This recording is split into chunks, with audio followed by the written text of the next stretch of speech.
Alright, hello. Today I'm going to show you how I made the nuclear bomb visual effect. I'm not going to be telling you how I did the smoke simulation in Blender because Andrew Price at blenderguru.com already has a good tutorial for how to get you started. Basically, you set up some particles and you make a mesh that's sort of cone-shaped and they emit, and then you make smoke. You know, he goes in greater detail in the video, so I recommend you watch that because I won't be covering that.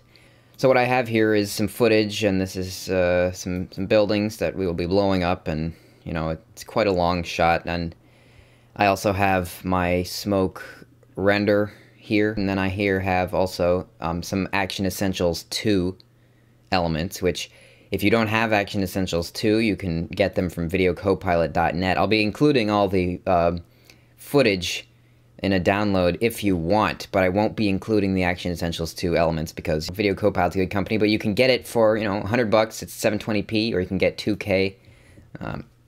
Anyway, so let's make a new comp here. We'll just bring this in, and we'll shorten it 12 seconds. We don't need it to be too long. And we're going to need to do some tracking. Now what I did was I did a freeze frame, and then I added camera movement later, which never looks as good. So it's better if you do tracking because, quite frankly, that's the better way to do it. But and that's what we'll do here. We'll just go Window, Tracker. We'll just make sure the clip is selected, hit Track Motion and Rotation, and we'll find some points that we can track. This seems good right there, and we'll hit Track Forward again. And if there's too much motion or too much motion blur, you may need to use more robust programs such as Mocha, which comes with After Effects, I believe. But this seems to be doing a fine job. So here we have our track, and we'll make a new null object and select our footage again, and then we'll edit target, make sure the null is selected. We'll apply that tracking data to the null. Now we have the null following our footage. Good. Now let's start to create the basic explosion here. I'll bring in this dark smoke, and this dark smoke is just from Video Copilot's Action Essentials 2. It's, you know, I believe it's a smoke simulation, so it is not real smoke, but it is very nice looking. It's you know, very useful in many situations. And I also have this atmosphere, which is just some sort of smoke coming off from the side, and I'll get more into that later. And then I'll also bring in my smoke render.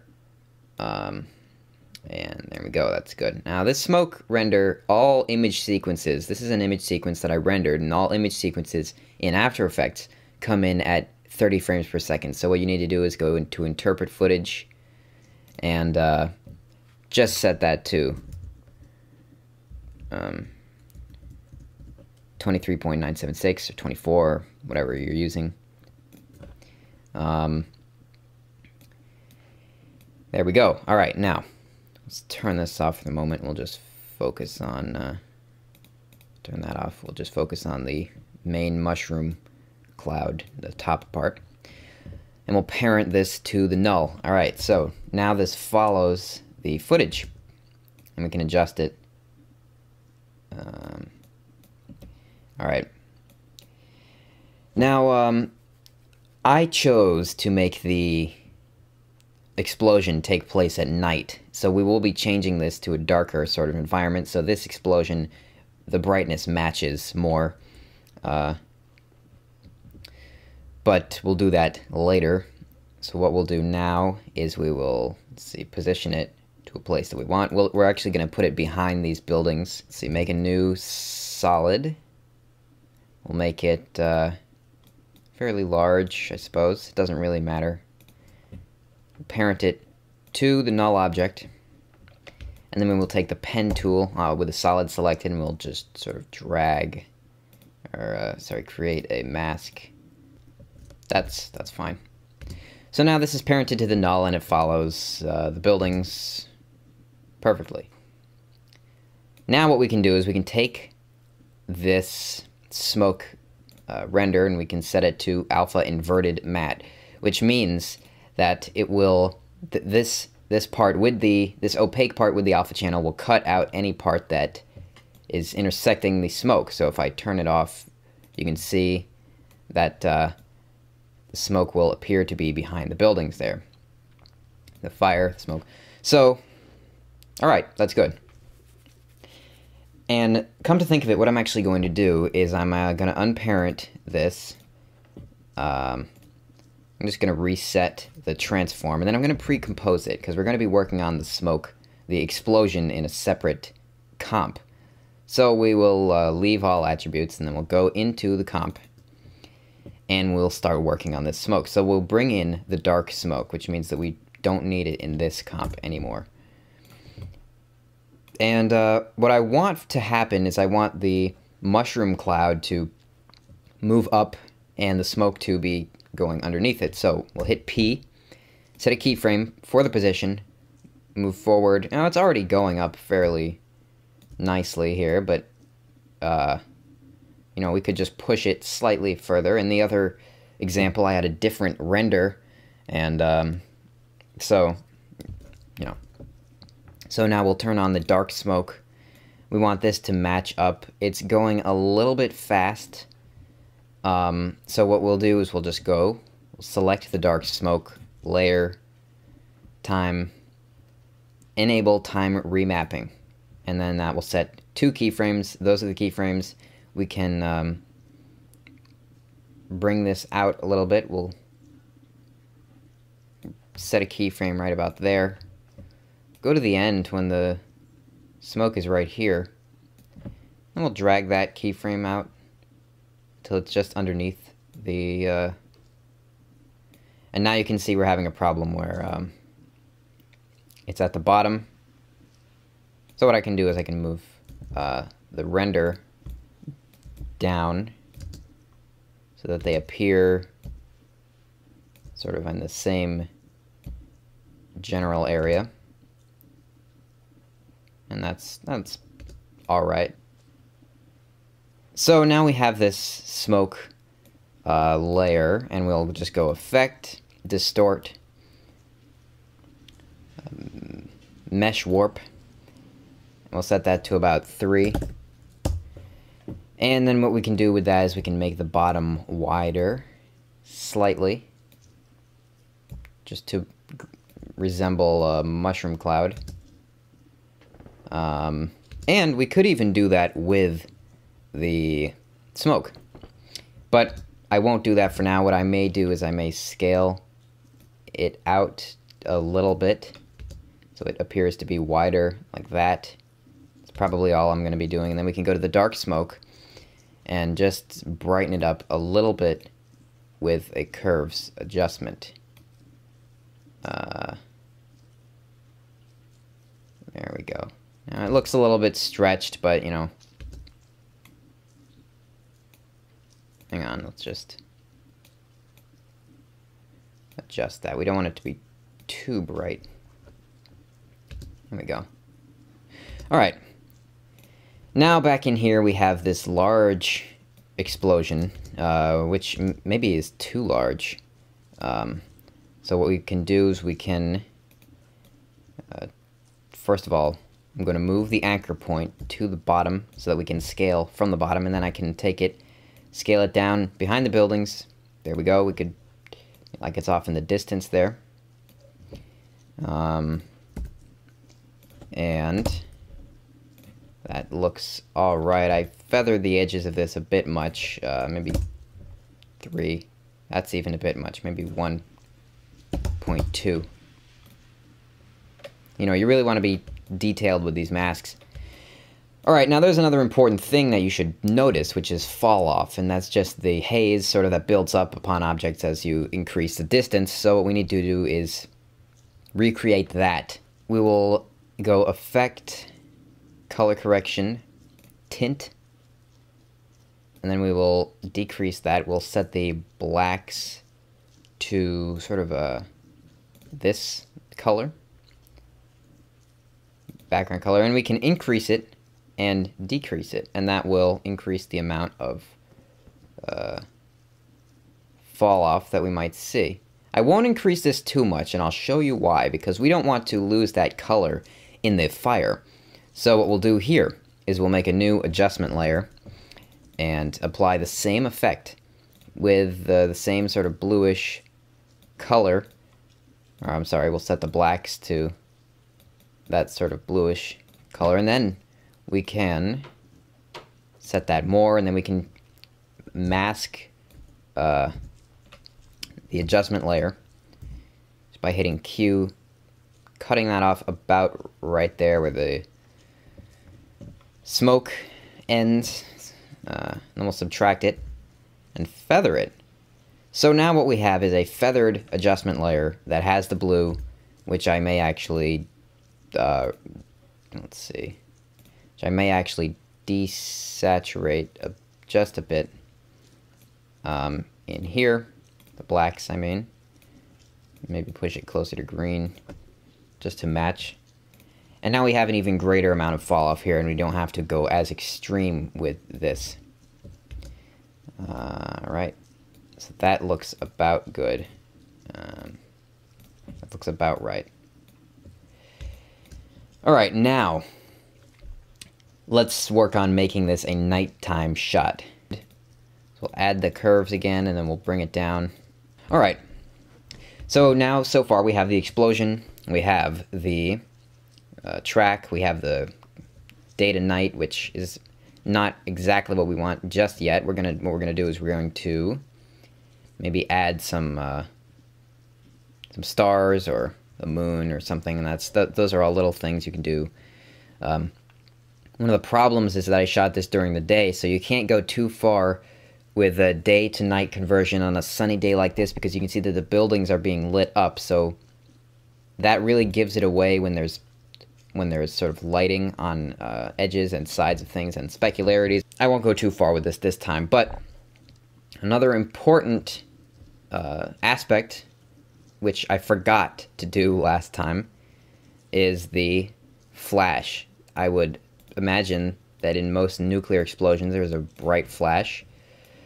So let's just do that right now. We'll go add another adjustment layer and add the exposure effect, which is in color correction and exposure, and then we can increase that to a tremendous amount.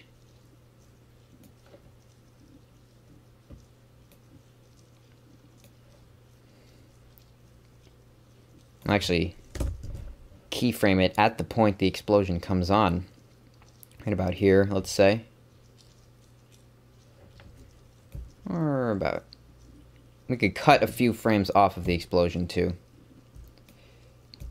so it starts at a later point. So we'll set a keyframe there, move that forward a little bit, bring this up to the point where it's almost white, and then we can go add another curves adjustment, set a keyframe for that as well, and then drag that also to that point, and then we can bring the red up slightly so that we don't have those blue tones, because that honestly is probably not what a nuclear explosion would look like. We'll bring the blue down, and we can change that. Blue, bring it down a little bit more. There we go. So now, as you can see, it starts to do that, and we might also offset it slightly.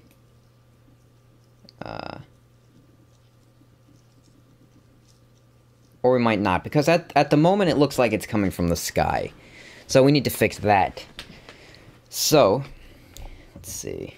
We can do that in a number of ways. One of the things that I did originally was I just removed this brighter portion of the sky. So I created a new solid that is of this sort of background color of these hills here. And, you know, just scale it up a bit and parent it to the null object. And then you can simply set a mask here, draw a mask there, and boom, there you have it. And that's the sky.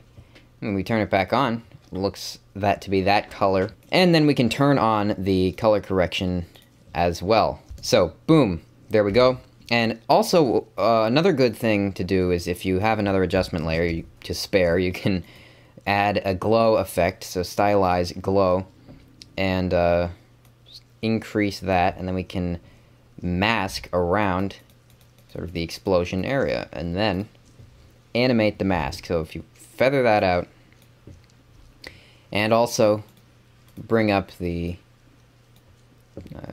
threshold, and then change it to A and B colors, you can select colors that would have sort of resemble a explosion a little bit more, so like orange and yellow. You can increase the intensity or decrease it, or and then right here,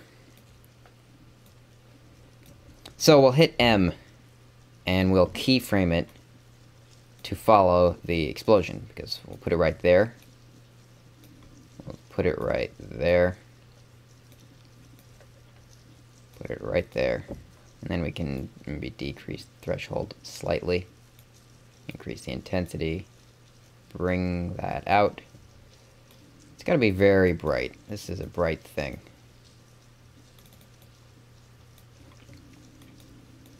Go to about there.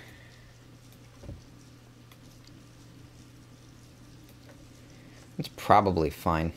Change that position. Alright. And you could also parent it to the null if you wanted, but, animating is fine. Especially you can just hit MM and expand it out a little bit, and then that's just to ensure that you get everything. So if we turn off the adjustment layer here, you can see what that's affecting. That's affecting that. We can just... And now that has a nice glow to it, and we can put that under, and you can see that that glow is coming from there. So we have the bright flash, which needs to start at the point that the explosion starts, which, let's see, this is the bright flash. So we'll cut that off there. So boom! And you can see right there, and, we may also increase the, we'll make this darker, the sky, so we don't have that brightening of the sky, especially if we wanted it to be nighttime, which means that we will also need to tint it. And we'll set that to 22, maybe 26. And that's pretty good, but there's one important thing. We don't want the glow to go away completely. So what I did in the other one is I just had another adjustment layer. This process involves a lot of adjustment layers. So we have that, and we'll we'll add another curves effect. We'll brighten it up, bring up the red, take out some of the blue, which will just introduce some greens and yellows there, and then we can sort of adjust this to our liking. And also in the RGB, I'll just increase the contrast a little bit. That's a bit too extreme. And also the entire adjustment layer is a bit too extreme. And you can play with the different color dodge and color burn effects, and overlay is a nice effect because it has the contrast. But you have to play with the colors a little bit to get what you want. Because overlay takes out the mid sort of area pixels. So it's going to mix it with what you have. So we'll take out some of the green there, and there we go. And then what I like to do is I like to take the adjustment layer and change the opacity of the adjustment layer itself to about 80 or 74, just so that it's not too extreme. And then also shorten that to be the length that we want. And then we can also make let's see. We can make some stars with a simple fractal noise effect. So if we go noise and grain, fractal noise, go to the transform, bring the scale down, the contrast up, the brightness down. We'll have some stars there. We can keep bringing that down. And then set it to screen, and then parent it to the null object that we have, and then that will follow. We can just scale that up, and then also mask that out. So we'll hit G, draw our mask there.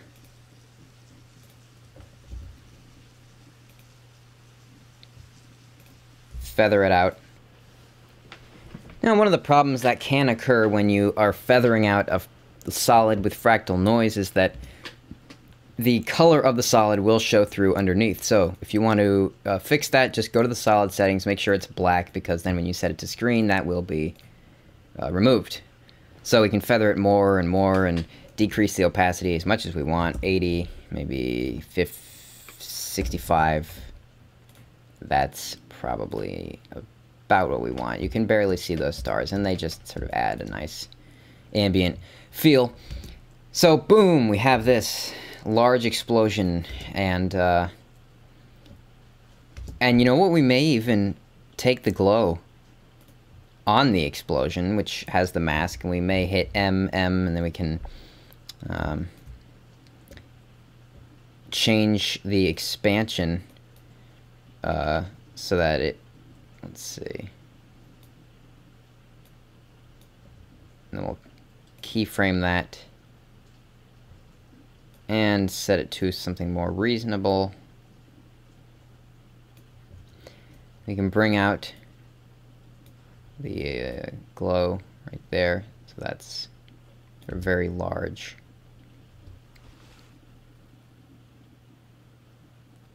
And the final thing that I did was that I made rays coming from the explosion. And also, another important thing to point out is that since the light is coming from the explosion, presumably, I used that to my advantage with the lighting on these buildings here, which, you know, would have ruined the night aspect of the shot. So, boom, that blows up.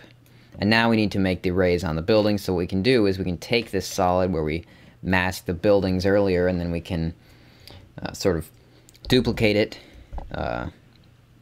bring it up above here, just about, and then we'll change the solid color to orangey sort of color, and we'll turn it on. Now on the mask, we want to subtract it, because what we're going to be doing is something very interesting. And then what we'll do is we'll go Effect, Blur, Radial Fast Blur. And then we'll increase the... And also you can use trap code Shine if you want. Let's see. So we'll set this to...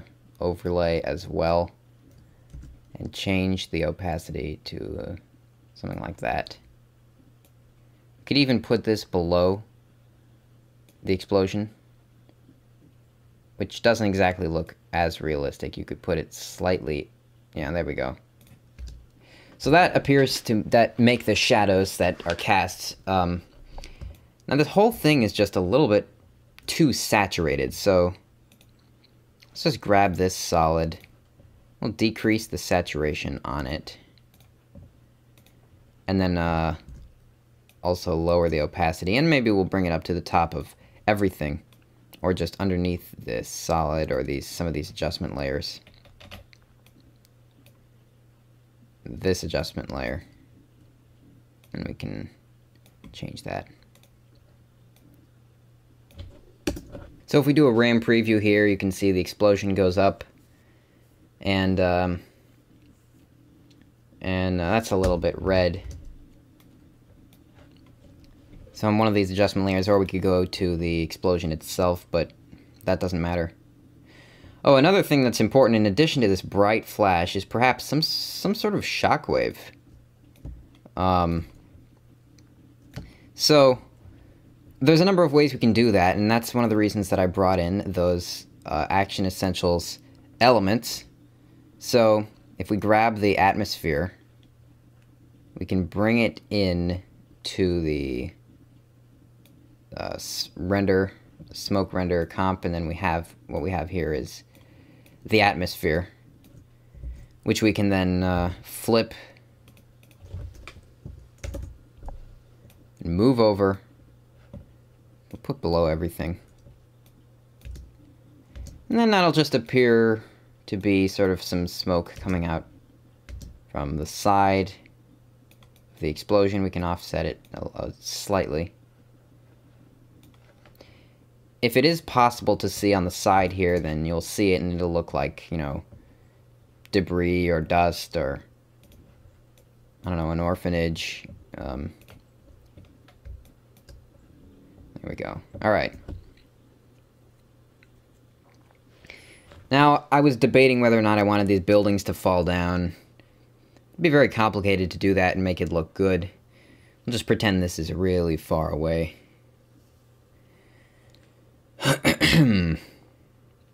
But that's about it. If you wanted to add more of a blast wave, I believe Andrew Kramer has another tutorial where he shows you how to sort of add a blast wave ring sort of with CC sphere and fractal noise in the, it's called like Desert Explosion or something. It's on the Video Copilot website. And but that's what these shadows are sort of acting as, just faking, you know, sort of here, and that's what this smoke is, which maybe we can darken this smoke just a little bit. If we add the curves effect, we can bring that down so that it's the same as this. There we go. That's better, in my opinion. It matches a little bit better. So that's about it. You know, you can play around with some of these things, but the important parts, if it's too long and you didn't watch it, then the important parts are to get it to look like it's behind the buildings, which you can do with various glows and blurs and, you know, making sure to feather things properly and track it on, and then the coloring, the lighting of the sky will change, the lighting of the whole scene will change. There'll be a lot of light, there'll be a lot of glow, and you know, that's about it. Like I said, you can make this sort of element, explosion element, in Blender or in whatever 3D program you might have, if it has a fluid simulator or smoke simulator, and if you don't, you can probably use stock footage. I've seen several websites with Nuke stock footage, but that's about it. If you have any questions, let me know, because I feel like I wasn't as detailed as I wanted to be. If you have any requests for tutorials, I'll take a look at them. Maybe I'll do them. But I will see you next time.